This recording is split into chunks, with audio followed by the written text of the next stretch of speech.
Alright, so these 90-degree fittings, I've been buying them from Tractor Supply. They're pretty cool. You know, the grease fitting just kind of goes in like this. Sits just like that so that you can get on grease fittings at a weird angle and stuff. Got it for my ball joint, so I don't have to have a 90-degree fitting on my ball joints. I can just have a straight fitting. Anyway, the problem with them is when you buy them, you go through about 3 grease fittings and it starts squirting grease out the side. It won't work anymore. So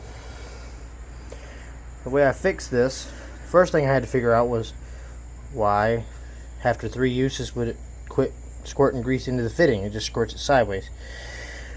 This little plastic 90 that it's got in here that diverts the grease out of the hose into a 90-degree turn can move in this little housing a little bit down. So when you push it onto the grease fitting, this whole plastic cartridge slides down, so your grease fitting never actually pops on or into the little hole like it should. So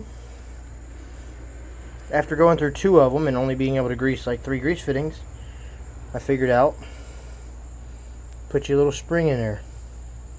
And by, it's not really little actually, I cut it out of, just cut off like 4 coils off of this spring. Here's a pretty stiff spring. And I just jammed it in there. Let's see, where's my pick at?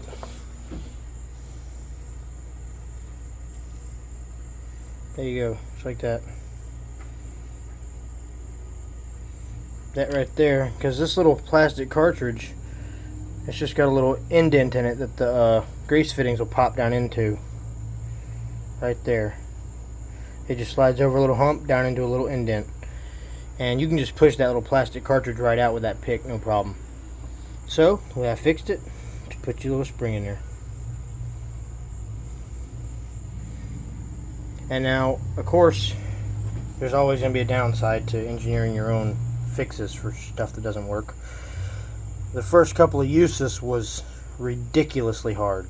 I guess because of all the extra pressure on it, but I had to put all of my weight with a pair of channel locks to get the grease fitting to fit through, because you can see there's not much room in there anymore now that it's pushed out so far.